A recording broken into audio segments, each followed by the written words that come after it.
नमस्कार, प्रवास साक्षी न्यूज नाटक और आप सभी का स्वागत है।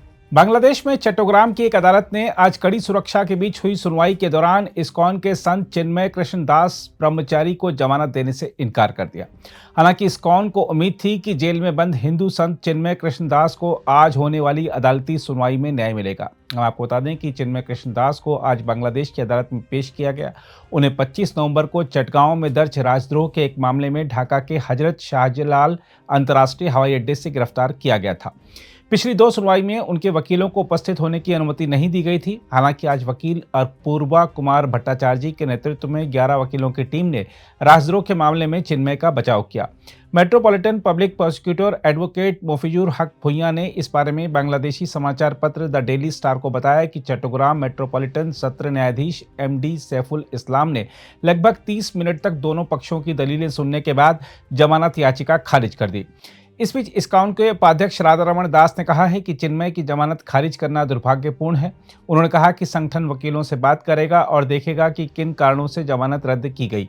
हम आपको एक बार फिर याद दिला दें कि बांग्लादेश सम्मिलिता सनातनी जागरण जोत के प्रवक्ता चिन्मय कृष्ण दास को पिछले साल नवंबर में ढाका के हजरत शाहजलाल अंतर्राष्ट्रीय हवाई अड्डे पर एक रैली के लिए चटगांव जाते समय गिरफ्तार किया गया था। दास को बांग्लादेश की अदालत ने 2 जनवरी तक जेल भेज दिया था। आज उनकी हिरासत अवधि खत्म हो रही थी। देखिए, चिन्मय की जो बेल डिनाई हुई है, ये इंडिकेट करता है कि बांग्लादेश की जुडिशरी कंप्लीटली अपनी ये जो नई सरकार है इसके कहने पर या इसी की लाइन पर चलती है। और उसने ठान लिया है कि बांग्लादेश में अव्वल तो जो माइनॉरिटीज़ हैं उनको दबाना है, और उनको दबाना इसलिए क्योंकि उनको इस्लाम पूरे देश में लाना है।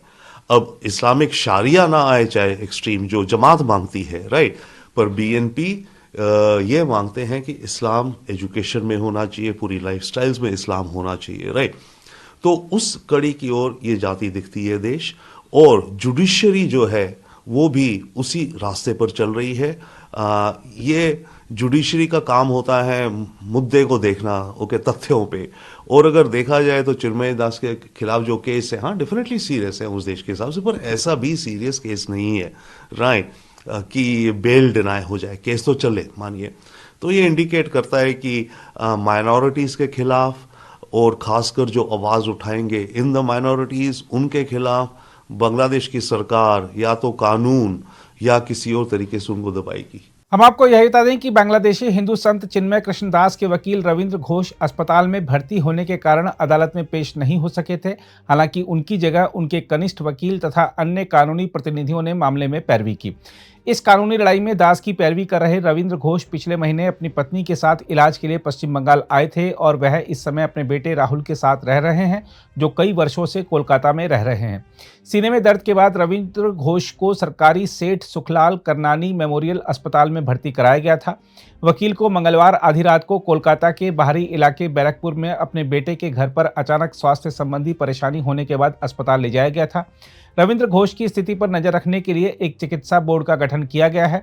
रविंद्र घोष ने कहा है कि वह अपने कनिष्ठ वकीलों के साथ लगातार संपर्क में हैं और मामले में पैरवी करने के लिए प्रतिबद्ध हैं। उन्होंने कहा, जब मैं स्वस्थ हो जाऊंगा तो बांग्लादेश लौट जाऊंगा। उन्होंने पड़ोसी देश में अल्पसंख्यक हिंदुओं के अधिकारों की वकालत जारी रखने का दृढ़ संकल्प जताया है।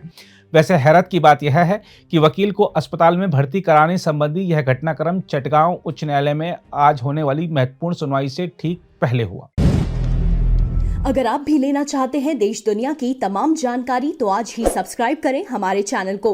साथ ही नीचे दिए बेल आइकन को जरूर दबाएं ताकि हर अपडेट आप तक पहुंच सके।